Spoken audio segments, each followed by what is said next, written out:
안녕하세요. 장대현 독서대학의 장대현 목사입니다. 오늘은 지난 시간에 이어서 트리비움 생각 발상법 실제 하는 과정을 보여드리려고 합니다. 지금 제가 사온 책들 중에서 한 지금 4, 50권을 옆에 쌓아놓고 있고요. 지금 뭐 특별히 골라온 책이 아니라 눈에 띄는 책들 몇 권을 가져다 놨습니다. 지금 제 눈앞에 있는 것이 10년 후 미래, 세계 경제의 운명을 바꿀 12가지 트렌드. 지금 이제 책의 표지만을 보고 한번 글 쓰는 모습을 보여드리려고 합니다.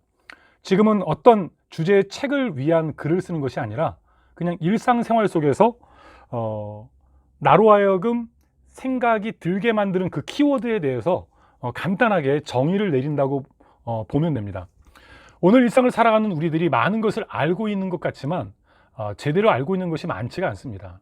알기는 아는데 정확하게 아는 것이 많지가 않죠. 알기는 아는데 바르게 아는 것이 많지가 않습니다. 예를 들어서 우리가 일상생활 속에서 사용하고 있는 수많은 어휘들에 대해서 과연 나는 얼마만큼 알고 있는가 되물어볼 필요가 있습니다. 예를 들면 행복에 대해서 우리는 모두가 알고 있잖아요. 그런데 만약 지금 여러분들에게 행복이란 무엇인가에 대해서 지금 간단하게 써보라고 한다면 여러분 무엇이라고 쓰겠습니까? 행복이란. 여러분들 행복에 대해서 이야기하는 책들이 있잖아요. 한 문장이 아니라 책 한 편에 걸쳐서 행복을 논하는 그러한 이야기들이 있습니다. 그러면 그 책을 쓴 저자는, 행복에 대한 책을 쓴 저자는 처음부터 행복에 대한 전체상을 가지고 일필휘지로 써나가는 것일까요? 결코 그렇지 않다라는 것입니다. 일단 첫 문장, 한 문장으로부터 출발하는 것입니다.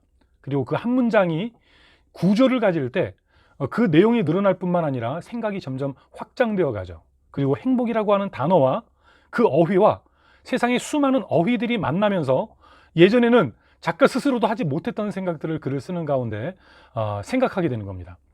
지금 제가 하는 이 트리비움 생각 발상법을 위해서 제가 지난 시간에 소개해드렸던 것처럼 항상 뭐 중고 서점에서 책을 그 정도로 많이 사는 것은 아닙니다. 저는 지금 저희 도서관에 13,000여 권의 책이 있기 때문에 생각이 안 날 때는 그냥 도서관을 거닙니다.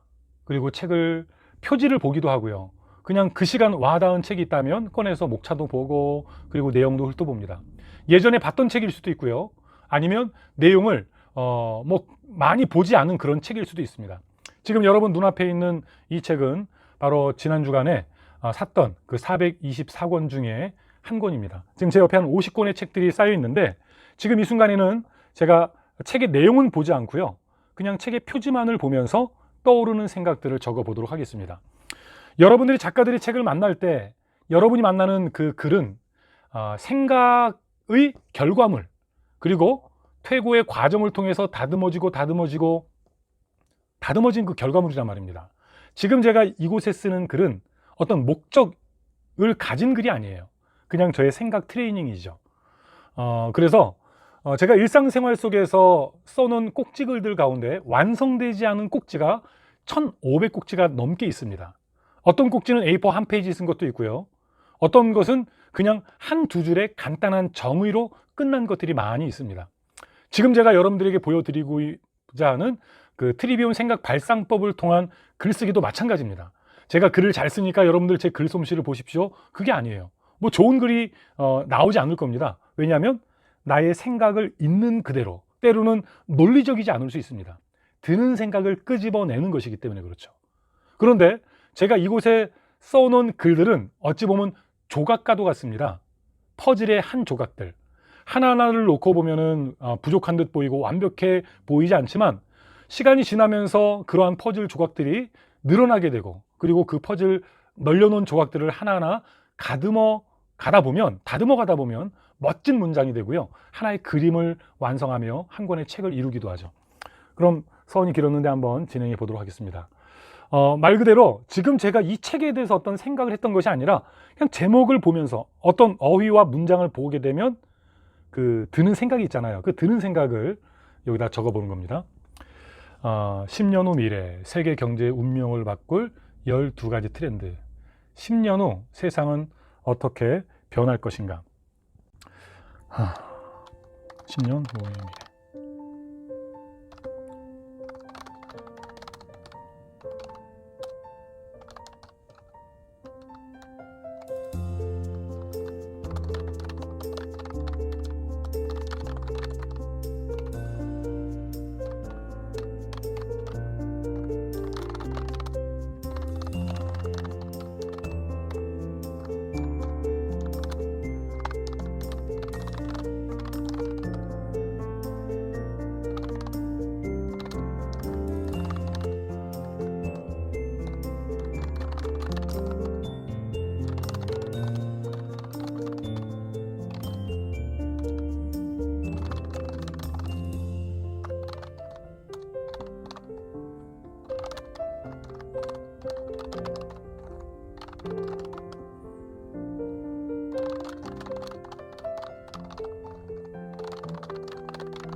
네.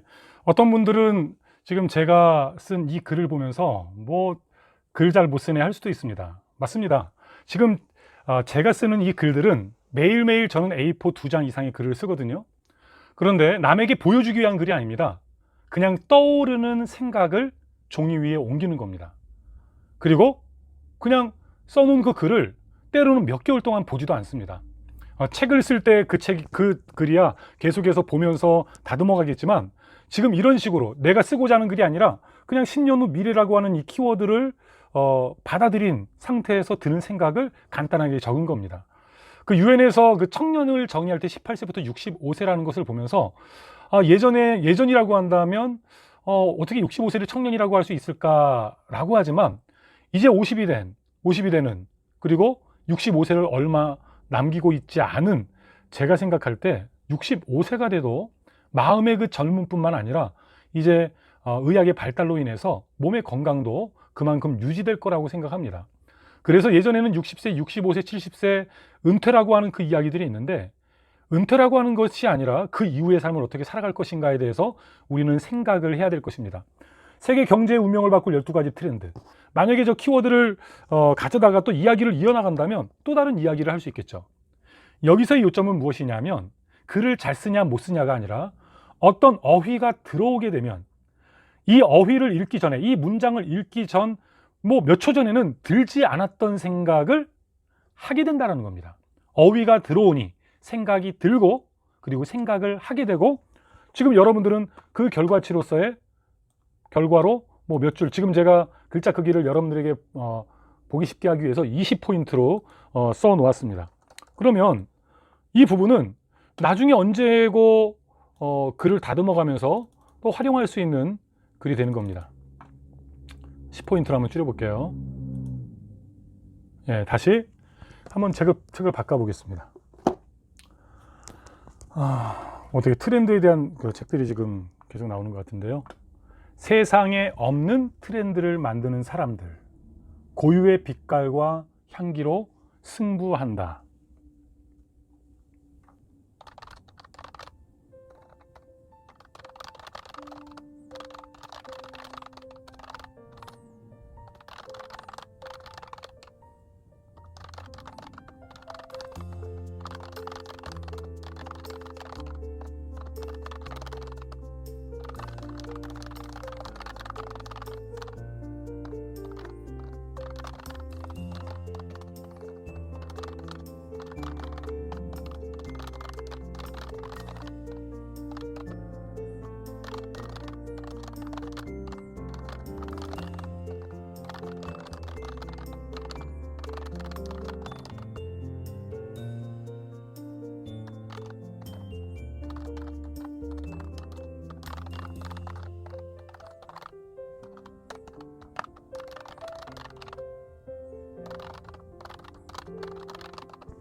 네, 이렇게 글을 쓰다가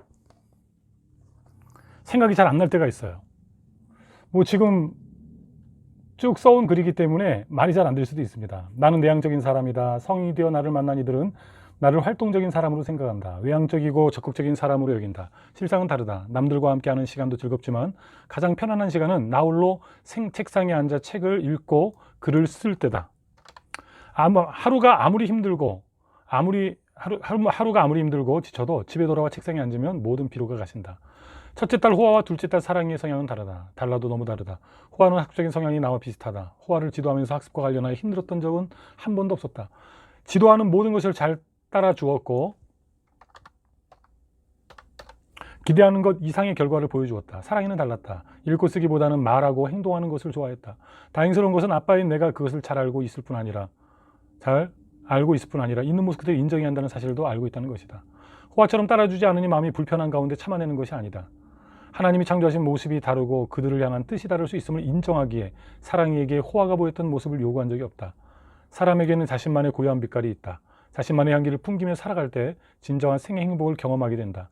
나만의 고유함을 아는 이들에게 있어서 느끼는 부족은 조금씩 체험감을 통해 즐거움을 선사해준 요인이 된다. 자신의 고유함을 알지 못하는 이들의 부족함은 삶의 행복을 잠식하는 불행의 씨앗이 되곤 한다. 이렇게 마무리하죠. 다시 말씀드리지만 지금 여러분들에게 그 글쓰기의 어떠한 부분을 가르치려고 하는 것이 아니라 지금 이 책 제목은 제가 이 도면대 앞에다가 놓기 전까지는 세상에 없는 트렌드를 만드는 사람들, 고유의 빛깔과 향기로 승부한다라고 하는 것에 대해서 제가 생각하지도 않았고 글을 써야 되겠다는 생각도 갖지 않았습니다. 그런데 이 문장을 보니 이것에 대한 나의 의견과 견해가 생기잖아요. 그러면 그 의견과 견해를 적어보는 겁니다. 이걸 한번 10포인트로 한번 바꿔보겠습니다.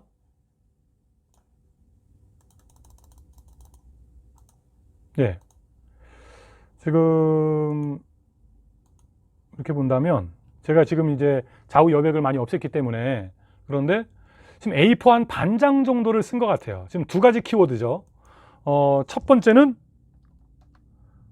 나의 미래라고 하고요.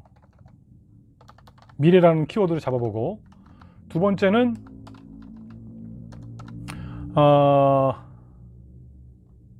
나의 모습이라고 잡아보겠습니다. 뭐 요 카피도 더 멋진 것으로 잡아야 되겠지만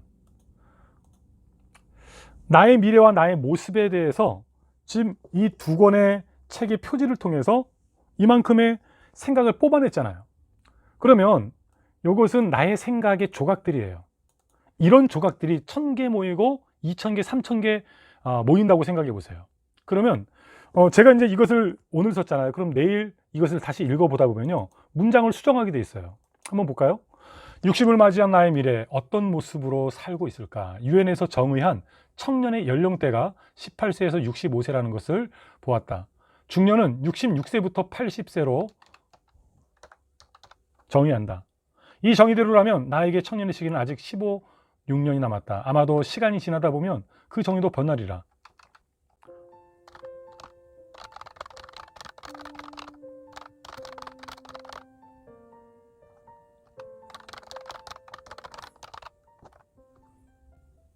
올해 80이 되신 아버지를 보며 여전히 건강하시고 100세를 위한 준비를 하고 계신 모습을 보게 된다. 바람이 있다면 나도 아버지가 나이 될 때까지 아니 그 이상의 나이가 될 때까지 건강하게 살고 싶다. 건강한 육체에 주어진 그 기회를 통해 살며 살아가며 배우며 나누는 삶을 살기를 소망한다.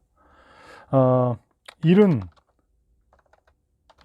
시기는 아니지만 2년 전 글쓰는 작가로서의 일상을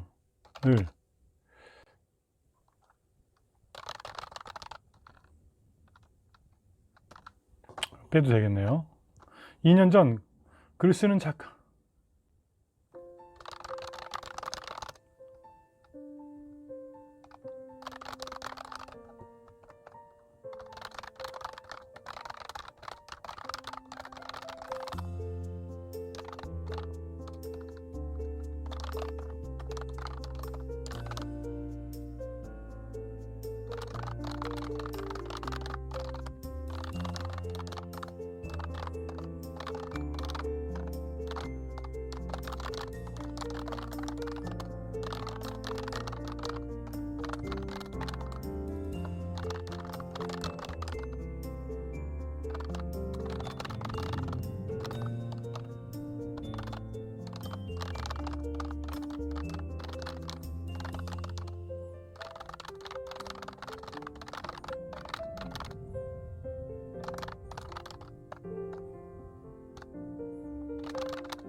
네. 여러분들이 지금 잘 뭐 보이지는 않겠지만요. 이렇게 지금 썼던 글을 또 잠시 읽다 보면 또 이만큼 늘어나잖아요. 아까 한 5줄이었는데 8줄로 늘어났지 않습니까? 다시 말씀드리지만 이것에 대해서 미리 생각하는 것이 아니라 그냥 어떠한 그 책을 볼 때 그 책의 제목, 이 쓴소리라고 하는 키워드가 있습니까? 그러면 쓴소리에 대해서 한번 생각해 봐야 되는 거예요. 부모들이 반드시 기억해야 할 쓴소리. 그럼 제가 여기다가 작가가 반드시 기억해야 할 쓴소리라고 하는 키워드에 대해서 나의 의견, 나의 견해, 나의 입장과 나의 생각을 한번 생각나는 대로 적어 보는 거예요. 사람들이 왜 글을 쓰지 못하냐면 남에게 보여주기 위한, 아니 첫 번째 자기 자신에게 보여주기 위한 그림에도 불구하고 너무 완벽한 글을 쓰려고 한다는 거예요. 여러분들 지금 이게 여러분들한테 제가 작가로서 이 정도의 글 잘 쓴다고 보여주기 위해서 썼겠습니까? 아니죠. 부끄러운 글들이죠. 그런데 지금 이 책에서 접하게 되는 키워드, 그리고 한 문장만 가지고도 지난 나의 삶 속에 나에게 있었던 그런 기억들과 때로는 지식들과 어떤 그러한 경험들이 이 어휘를 만나면서, 이 문장을 만나면서 어떤 생각이 들고 생각이 나잖아요. 저는 그것을 생각을 하면서 한번 여기다가 적어 본 겁니다.